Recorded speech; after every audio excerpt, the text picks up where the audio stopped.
कर्पण्यदोषो भगवतस्वभावगवृचामितं धर्मसम्मूढचेतः श्रेयस्या निश्चितं ब्रूहि तन्मे शिष्यस्य अहं चादिमां ताम्रवर्णम्। ओं नमो भगवते वासुदेवाय, नमो भगवते वासुदेवाय। ओम श्री कृष्णाय परब्रह्मणे नमः। सभी सज्जनों को भगवान का नाम से और मोहन जी का नाम से सादर प्रणाम। हम लोग मोक्ष संन्यास योग अध्याय में 40 श्लोक तक पिछले दिन विचार किया था। आगे ब्राह्मण क्षत्रिय वैश्यों का स्वभाव के बारे में भगवान उनका कर्तव्य कर्म के बारे में हमें बताते हैं। ब्राह्मण क्षत्रिय वैश्याम शूद्राणाम च परन्तप कर्माणि प्रविभक्तानि स्वभाव प्रभवै गुणैः। हे अर्जुन, ब्राह्मण क्षत्रिय वैश्य शूद्र എന്നീ वर्णाश्रम धर्मों में इस व्यवस्थित में पालित होने वाला मनुष्य अब उनका अपना अपना स्वभाव के अनुसार कर्म वासना के अनुसार ये 4 वर्ण में आ जाता है। ये व्यवस्थिति मैंने बनाया है, लेकिन ये कर्मों के साथ में कोई संबंध मेरे को नहीं रहेगा करके भगवान ने बताया था। ये उसका कर्ता मतलब सृष्टिकर्ता मैं हूँ, लेकिन उसका कर्म का व्यवस्थित के अनुसार अपना अपना कर्म में श्रेष्ठ होना या ना श्रेष्ठ होना वो अपना अपना कर्म के साथ में अपना अपना स्वभाव के साथ में डिपेंड रहेगा करके भगवान ने बताया था। प्राचीन लोग में या प्राचीन सृष्टि व्यवस्थिति में भगवान ने चतुर्वर्ण व्यवस्थिति का अधिष्ठान बनाया था। वो गुणत्रय स्वभाव के अनुसार कर्म वासना के अनुसार ये 4 कैटेगरी बनाया गया है। इसमें जो भी आता है अपना अपना स्वभाव के अनुसार कर्तव्य कर्म को पूर्ति करना चाहिए, वही स्वधर्म है। उसके बारे में एक ब्राह्मण का स्वभाव क्या होना चाहिए, क्षत्रिय का स्वभाव क्या होना चाहिए, या वैश्य का स्वभाव क्या है, शूद्र का स्वभाव क्या है करके भगवान ये व्यवस्थिति के अनुसार चतुर्वर्ण व्यवस्थिति के अनुसार भगवान बताता है। इसी के अनुसार स्वधर्म बांटा गया है।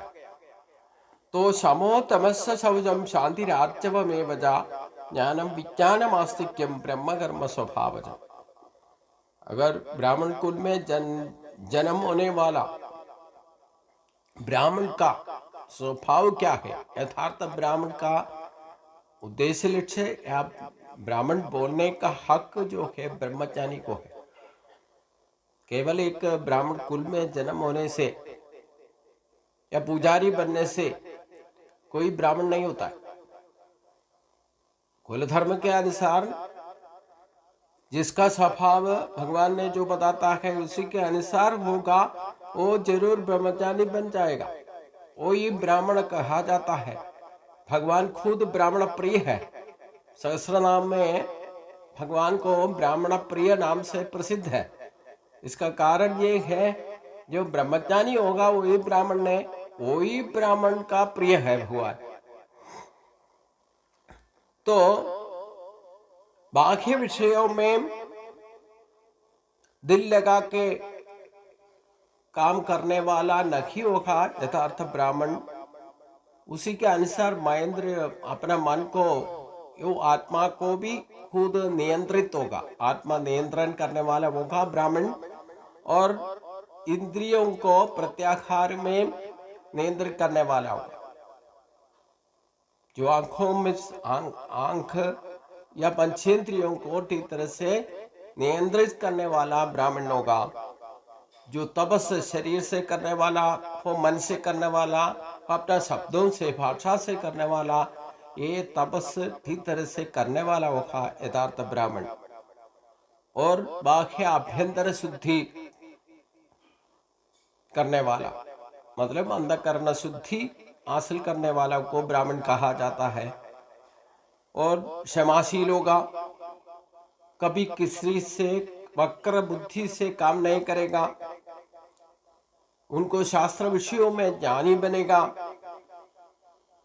और प्रत्यक्ष और अपरोक्ष अनुभूति में शास्त्र का बारे में जानकारी होगा उनको, मतलब विज्ञानी होगा या अनुभव ज्ञानी वाला होगा, तत्वदर्शी होगा और पूर्ण तरह से यथार्थ ईश्वर विश्वास प्रकट करने वाला होगा। इसी स्वभाव ब्राह्मण का स्वभाव होगा, होना चाहिए। इसी को ब्राह्मण कहा जाता है। तो जो सात्विक प्रकृति होगा उनका स्वभाव में सात्विकता ज्यादा प्रकट होगा, उसके साथ में रजोगुण या तमोगुण का सपोर्ट होगा। उसी स्वभाव वाला, इसी सात्विक कर्म करने वाला शास्त्र विषयों में ज्ञानी बनेगा, उसी को ही ब्राह्मण कहा जाता है। हम सबसे पहले याद रखना चाहिए, एक एक मानव जन्म में हमें तीनों गुणों का सम्मिलित रूप में स्वभाव बनेगा। सत्व रजत तमो गुण, तीनों गुण का प्रभाव एक एक का मनुष्य में प्रकटित है। और एक ही आदमी में ब्राह्मणत्व भी है और क्षत्रियत्व भी है, वैश्यत्व भी है और शूद्रत्व भी है। इसमें भगवान का प्रिय भक्त बनना हो तो, ब्राह्मण प्रिय बनना है तो यथार्थ ब्राह्मण का स्वभाव बन लेना चाहिए और उसी के अनुसार जिंदगी बिताना चाहिए। तो क्षत्रिय का स्वभाव क्या होगा? वो रजोगुण वाला होगा, दूसरी स्थान पर सत्वगुण होगा, तमोगुण उनका सपोर्ट में रहेगा। और शौर्यम तेजो ददित्याशम युद्धे चाप्य बलायनम दानम ईश्वर भाव से क्षेत्रम कर्म स्वभावजम। एक क्षत्रिय का स्वभाव क्या होगा? शौर्य और तेजस और धैर्य, सामर्थ्य और रणभूमि में कभी पीछे भागकर ना दौड़ने वाला, और औदार्य, प्रभुत्व, धर्म रक्षा का शक्ति, ये सब क्षत्रिय का स्वभाव होना चाहिए। इसी को क्षत्रिय कहा जाता है। मतलब धर्म का रक्षा ही उनका स्वधर्म है। जो धर्म का रक्षा करने वाला अपना खुद का रक्षा और दूसरे को, दुनिया का लोगों को रक्षा भी धर्म के अनुसार करना चाहिए। उसी के लिए कुछ भी अपना जीवन भी छोड़ने के लिए तैयार होगा। वैसे धर्म रक्षा के लिए प्रवर्तित होने वाला, उसी के लिए उनको पूरा शक्ति है। शौर्य, तेजस, धैर्य, सामर्थ्य सब कुछ उनको जन्म से मिला हुआ होगा। वो उनका कर्म वासना में ही होगा, उसका स्वभाव भी इसी तरह होगा। उसी को क्षत्रिय कुल में जन्म होगा, वही क्षत्रिय कहा जाता है। और आगे भगवान वैश्य और शूद्र क्या है करके बताता है। कृषि गौरीश्य वाणिज्य वैश्य कर्म स्वभावजम परिजर्यात्मकम कर्म शूद्र से स्वभावजम। जो वैश्य का कर्तव्य कर्म क्या है? कृषि, किसान जो बनेगा, जो पेड़ पौधों को पाल करके उसमें से जो भी फायदा उठा करके दूसरों को बांट कर खाने वाला, वैश्य का धर्म है। जो वाणिज्य करना है, पशुपालन करना है, उसका जो भी मिला हुआ द्रव्यों का या वस्तुओं को मार्केट में ले जाके व्यवसाय का तौर पर व्यापारी बनेगा, वो वैश्य का कर्म होगा। तो शूद्र का स्वभाव परिजर्यात्मक कर्म शूद्र से भी स्वभाव। जो शूद्र कहा जाता है उस परिचार्य कर्म करने वाला, इसका मतलब ब्राह्मण को भी और क्षत्रिय को भी वैश्य को भी सेवना भावना से जो उनको सहायता करने वाला, उनको परिचार कर्म में मजदूरी करके या जैसे भी उनको सहायता कर सके, सपोर्ट कर सकता है, वही शूद्र का स्वभाव होना चाहिए। वही शूद्र कहा जाता है। मतलब सबसे श्रेष्ठ निकृष्ट जाति नहीं बोल सकता शूद्र को। ये हम लोग मानव लोक में बाद में आया हुआ दुर्विनियोग कहा जाता सकता है, लेकिन शूद्र ब्राह्मण से भी और क्षत्रिय को भी, वो वैश्य को भी संबंध रख सकता है। उसके साथ में उनका कामों में हाथ बढ़ाना ही शूद्र का काम है। तो अपना अपना स्वभाव के अनुसार जो काम करना है वो काम करते रहना चाहिए, उसी से मोक्ष प्राप्ति हो सकता है। आजकल भी दुनिया में इसी व्यवस्थिता से काम चलता रहता है। सृष्टि का परिपालन व्यवस्थित इसी में बंधित रहता है। इसी अनुष्ठान के अधिष्ठान रूप से ये व्यवस्थिति में काम चलते रहता है। हम लोग मालूम नहीं करता है, मालूम नहीं पड़ता है। तो क्षत्रिय ब्राह्मण धर्म बोलने से कोई भी मत या जाति या अपना अपना भगवान को जो भी मानता है वो भगवान के साथ में, ईश्वर का स्वरूप के साथ में संबंध रख के शास्त्र विषयों में ज्ञानी बन करके जो पढ़ता है, जो पढ़ाता है, वो शास्त्र विषय ईश्वर के साथ में संबंध रख करके जो भी काम करता है वो ब्राह्मणी कहा जा सकता है।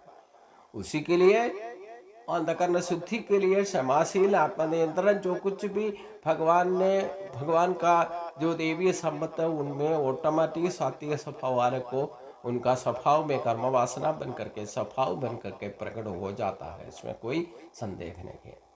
और दुनिया में हमें खाने पीने का जो भी कुछ जहांसी मिलता है, पैदा करने वाला, कृषि करने वाला है, किसान ही तो है। किसान का बिना कैसे परिपालन हो सकता है? पूरा जिंदगी इसी दुनिया का पालन करते हैं तो खाने पीने का बिना कुछ नहीं हो सकता। उसी के लिए तो गेहूं या जो कुछ भी खाने का चीजें कृषि करने वाला ये दुनिया में चलते रहता है। उसका नाम और भाव, कृषि का वो तरीका सब कुछ बदल सकता है, वो काल का अनुसार बदल जाता है। लेकिन ये धर्म तो व्यवस्थित में है, इसी के अनुसार तो परिवार व्यवस्थित चलता है। तो वाणिज्य बिजनेस करने वाला वहां का वैश्य कर्म ही करता है। और राज्य का सुरक्षा के लिए दुनिया भर के सैनिक है, पुलिस है और कोटदी है या कोर्ट है, नियम पालन करता है। इसी को क्षत्रिय धर्म में कहा जा सकता है। तो धर्म का रक्षा के लिए, राज्य का रक्षा के लिए जो कुछ भी व्यवस्था, पुलिस होने दो या सेना होने दो, फौजी होने दो, सीआरपीएफ होने दो, जो कुछ भी है सिक्योरिटी का तौर पर, राज्य रक्षा का तौर पर लगे रहता है। यही क्षत्रिय का धर्म भी आज भी पालन होता है। इसी से तो धर्म का रक्षा होता है। तो मसूरी करके भी हर एक को ब्राह्मण से भी या किसी के साथ में संबंध रख के अपना हाथ बढ़ा देता है, वो शूद्र का धर्म है। ये व्यवस्थिति को कभी इस दुनिया में कोई भी छोड़ नहीं सकता, क्योंकि परिपालन व्यवस्थिति में ये ब्राह्मण का और क्षत्रिय का और शूद्र का भी, वैश्य का वो धर्म आजकल भी व्यवस्थिति में चलते रहता है। इसी से तो दुनिया चलता है। तो उसका भी वो व्यवस्थिति को कभी तोड़ नहीं सकता, क्योंकि ये भगवान का बनाया हुआ है। परिपालन व्यवस्थिति में भगवान का बनाया हुआ कर्म मार्ग के इसको कभी छोड़ करके भाग नहीं सकता। हम लोग अपना अपना स्वभाव के अनुसार जो काम करेगा उसी के अनुसार उसको मोक्ष प्राप्ति, ईश्वर प्राप्ति भी हो सकता है करके भगवान बताता है। क्योंकि स्वे स्वे कर्मण्य अभिरता संसिद्धि लभते नरा स्वकर्म निरत सिद्धि मेधा विन्दति जश्रुणु। अपना अपना स्वभाव के अनुसार जो कर्तव्य कर्म वो निष्ठा के अनुसार जो भी पालन करेगा उसी मानव जल्दी से जल्दी सिद्धि प्राप्त हो सकता है। स्वकर्म निरतन, स्वकर्म निरतन मतलब स्वधर्म अनुष्ठानത്തിൽ बद्धश्रद्ध होने वाला मानव कैसे सिद्धि में प्राप्त होगा करके मैं बताता हूं, उसको श्रद्धा से सुनो करके भगवान का धर्म कहते हैं। तो यद प्रवृत्ति भूतानां येन सर्वम इदं तदं स्वकर्मणा धमभ्यस्य सिद्धिं विन्दति मानव। यादुन जो भी जो काम करके जीवराशि में इस दुनिया में ये जगत व्यापित है, सृष्टि का व्यवहार चलते रहता है, उसी के अनुसार मनुष्य अपना अपना स्वधर्म को करके उसी पूजा में लगे रहने से उसको सिद्धि प्राप्त हो सकता है। मतलब ब्राह्मण का धर्म और क्षत्रिय क्षत्र का धर्म और वैश्य वैश्य का कर्म, शूद्र शूद्र का कर्म, अपना कर्तव्य स्वभाव के अनुसार कर्मवासना के अनुसार जो भी कम बता श्रद्धा से कर्तव्य कर्म मान करके उसको श्रद्धा से पूर्ति करने से उसको सिद्धि प्राप्त होकर करता है, उसी को सुधर्म कहा जाए। अगर ब्राह्मण क्षत्रिय का धर्म जाएगा वो परधर्म माना जाएगा, अगर क्षत्रिय ने ब्राह्मण का कर्म करने लगेगा वो भी परधर्म हो जाएगा। वैश्य का कर्म को बदल करके ब्राह्मण का कर्म में लगे रहने से उसको कभी सिद्धि नहीं हो सकता है। स्वधर्मम निधनम श्रेय का परधर्मो भयावहा करके भगवान इससे पहले कर्मयुग में भी बताया था। तो स्वधर्म को ठीक मान करके उसको पूर्ण श्रद्धा से कर्तव्य कर्म को मान करके उसी के अपना अपना स्वभाव के अनुसार कर्तव्य कर्म करके उसका पूर्ति करने पर ईश्वर प्राप्ति हो सकता है। ये सबसे आसान तरीका करके भगवान बताता है, क्योंकि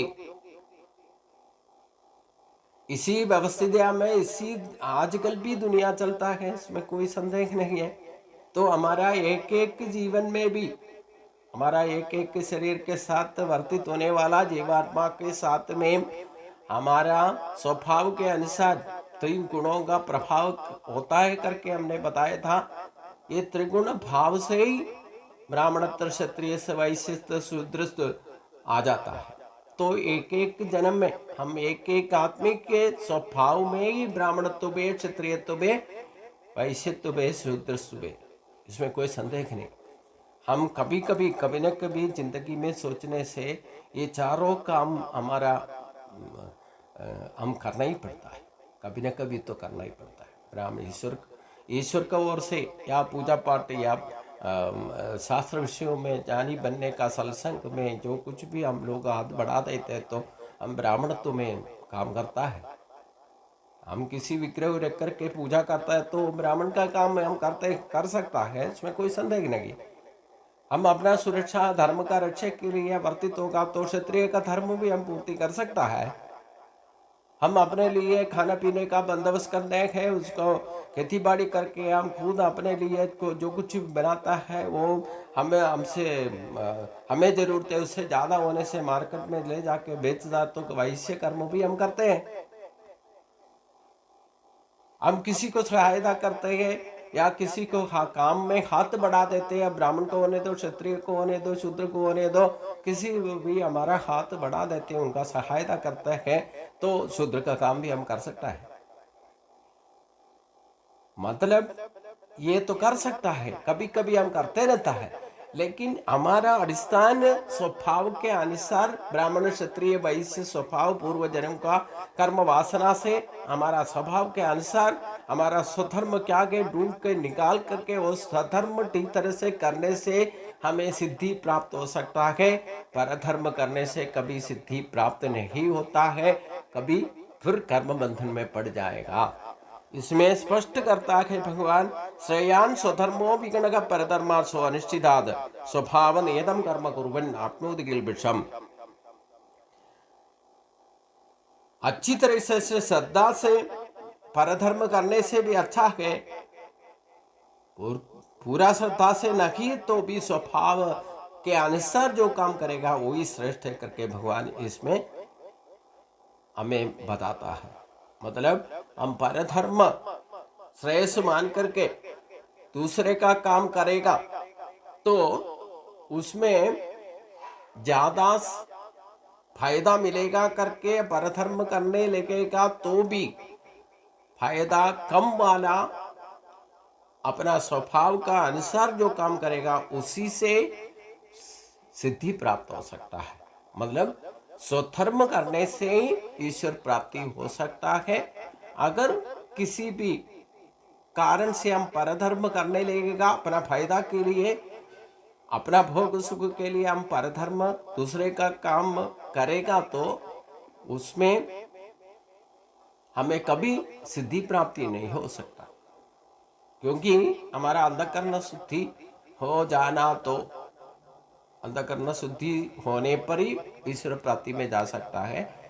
हमारा कर्म वासना के अनुसार, स्वभाव के अनुसार जो काम करेगा उसी को ही ईश्वर प्राप्ति हो सकता है, उसमें कोई संदेह नहीं। सहजम कर्म कौन्तेय सदोषम अमीना त्यजेत सर्वारं बाकी दोषेण धूमेर अग्नि आवृता। जो भी कर्म करते हैं उसको एक तरह से शारीरिक दोष लिप्त है। कर्म दोष बोलने से हर एक कर्म में, हम आत्मीय तल में होने दो या भौतिक तल में होने दो, कोई भी काम करने से कर्म हमेशा दोष पूरित है। क्योंकि कोई भी काम करेगा तो उसी से वासना बल बन जाएगा, बढ़ जाएगा। हमारा स्वभाव में आध्यात्मिक मार्ग में होने दो या भौतिक मार्ग में होने दो, हम लगातार कोई भी स्वधर्म होने दो या परधर्म होने दो, कोई भी काम लगातार करते रहने से हमारा वासना बल बढ़ जाएगा। तो ये कर्म का ये सबसे बड़ा दोष है। उसी से संग दोष, संपर्क दोष में पड़ जाएगा, वो हमें भगवत प्राप्ति में बाधा डाल सकता है। इसलिए भगवान कहते हैं हर एक काम अपना स्वभाव गुण अनुरूप कर्म को दोषपूरित होने पर भी अपना स्वभाव के अनुसार करके उसको छोड़ना है। उसको कभी छोड़ना नहीं। अपना स्वभाव के अनुसार करते हुए कर्म को जन्मवासना के अनुसार जो भी काम में हमारा कुल धर्म जो है वो कृत्य निष्ठा से करना है, उसको कभी त्यागना नहीं। क्योंकि कोई भी काम है उसमें दोष पूरित है, क्योंकि वासना बल लोग। अगर हम हमारा स्वभाव का अनुसार कर्म छोड़ करके परधर्म करेगा, उसी में वासना बल बढ़ जाएगा, तो स्वधर्म भी पूर्ति नहीं होगा। परधर्म शुरुआत में कुछ तो करके वासना बल बढ़ेगा, वो भी बाकी बन जाएगा। इसलिए स्वधर्म निधनम श्रेयः करके भगवान ने बताया। उसमें कोई भी काम करने से उसमें कर्तृत्व तो अभिमान और कर्म वासना का बल बढ़ जाएगा, उसी से कर्म बंधन बढ़ सकता है। इसलिए उसको छोड़ने के लिए भगवान कहते हैं आसक्त बुद्धिम सर्वत्र जिदात्मा विगतस्पदः नैष्कर्म सिद्धिम परमाम संन्यासेनाधिगच्छति। तो नैष्कर्म सिद्धि हो करना है, तो नैष्कर्म सिद्धि मतलब निष्काम कर्म करने से नैष्कर्म सिद्धि प्राप्त हो सकता है। तो किसी में भी आसक्ति का बिना अपना सात्विक बुद्धि से आत्म नियंत्रण के साथ अपना स्वधर्म को आग्रह के अनुसार मनुष्य पूर्ति करके उसको छोड़ देना चाहिए, तो फलमूल कृष्ट नैष्कर्म सिद्धि प्राप्त हो सकता है। जो भी अपना स्वभाव के अनुसार काम करेगा तो भी उसका उसमें कोई आसक्ति या कर्तृत्व अभिमान या फल सिद्धि का इच्छा ना रखते हुए उसको नैष्कर्म्य कर्म का तौर पर करने से नैष्कर्म सिद्धि प्राप्त हो सकता है। सिद्धिं प्राप्तो यदा ब्रह्म तदाप्नोति निबोध में समासेनैव कौन्तेय निष्ठा ज्ञानस्य परः। हे अर्जुन, नैष्कर्म सिद्धि प्राप्ति होने वाला परमावस्थे या ब्रह्म प्राप्ति में वो कैसे अनुभूति होगा या अनुभव कैसे होगा, मैं संक्षिप्त रूप में तुमको बताता हूँ। मतलब नैष्कर्म सिद्धि ब्रह्म प्राप्ति है। नैष्कर्म सिद्धि में पहुंचने का जीवन मुक्त भाव में हम जीते जीते हम शरीर के साथ रहते हुए जीवन मुक्त भाव को कैसे हम अनुभव कर सकता है, उसका ब्रह्म प्राप्ति ब्रह्म सायुज्य का अनुभव कैसे होगा करके, ब्रह्मानंद कैसे होगा करके मैं संक्षिप्त रूप में तुमको बताता हूँ। वो श्रद्धा से सुनो करके भगवान कहते हैं। वो अगले दिन हम सोचेंगे। सभी को नमस्कार।